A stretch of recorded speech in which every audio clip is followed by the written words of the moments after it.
జై భీమ్. ప్రధానంగా ఈరోజు ఈ యొక్క ప్రెస్ మీట్ ముఖ్య ఉద్దేశం ఏంటంటే బహుజన చైతన్య వేదిక అధ్యక్షుడు శివరామకృష్ణ గారి పైన ఒక సిఐ ఒక దుర్మార్గంగా ఒక ఆలోచన విధానం లేకోకుండా పబ్లిక్ చూస్తున్నారనే ఒక భయం లేకోకుండా బాధ్యత లేకోకుండా హిందూపురం వన్ టౌన్ సిఐ అయినటువంటి రాజగోపాల్ నాయుడు గారు విచక్షణారహితంగా కాలర్ పట్టుకొని లాగడమే కాకుండా బూట్ కాల్తో అనే అంశం మొత్తం రాష్ట్ర వ్యాప్తంగా కూడా ఈరోజు సంచలనంగా చూస్తున్న సందర్భం.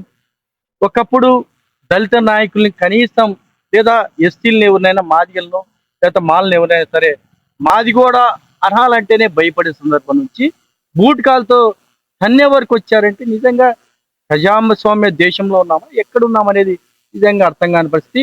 ఇదే అంశంలో సత్యసాయి జిల్లా ఎస్పీ గారు సతీష్ గారిని కలవడం జరిగింది. వారికి కూడా మా సమస్యని మా బాధని మా ఆక్రోశాన్ని కూడా తెలియజేయడం జరిగింది. ఆయన కూడా మాకు కొంత టైం కావాలని చెప్పడం జరిగింది.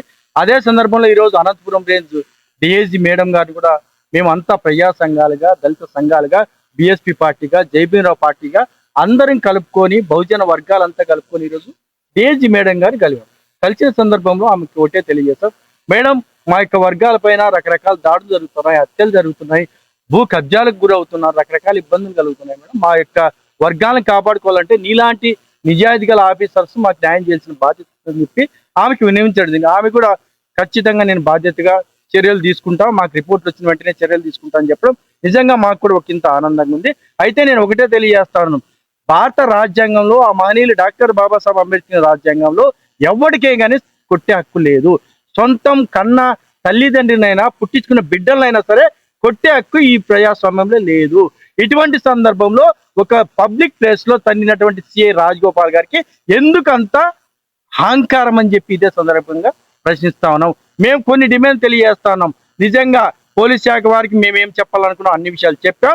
మేము లాస్ట్ చెప్పేది ఏంటంటే సత్యసాయి జిల్లా అధ్యక్షుడు ఉన్నటువంటి మడకసిరి ఎమ్మెల్యే ఎంఎస్ రాజన్న గారికి మాకు నిజంగా దళిత నాయకుడిగా మాకు నిజంగా చాలా గౌరవం ఉంది.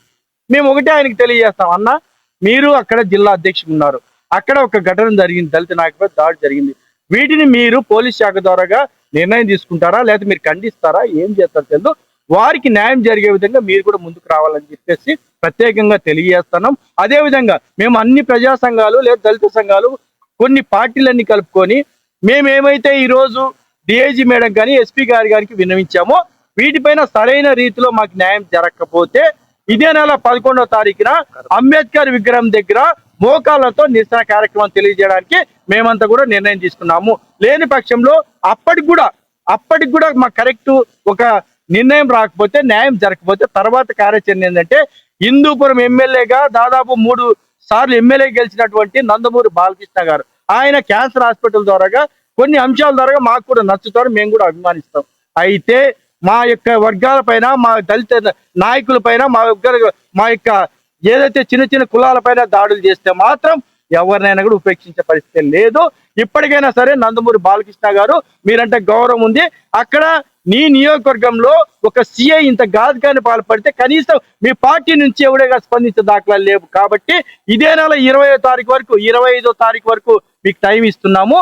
ఆ పక్షాన కూడా న్యాయం జరగకపోతే ఎమ్మెల్యే గారి ఇండ్లు నందమూరి బాలకృష్ణ గారి ఇల్లు కూడా ముట్టడిస్తామని చెప్పేసి గట్టిగా హెచ్చరిస్తూ మరొకసారి ఇక్కడికి ఇచ్చేసి అందరికి కూడా చేతులు జోడించి నమస్కారం తెలియజేస్తూ జై భీమ్, జై హింద్.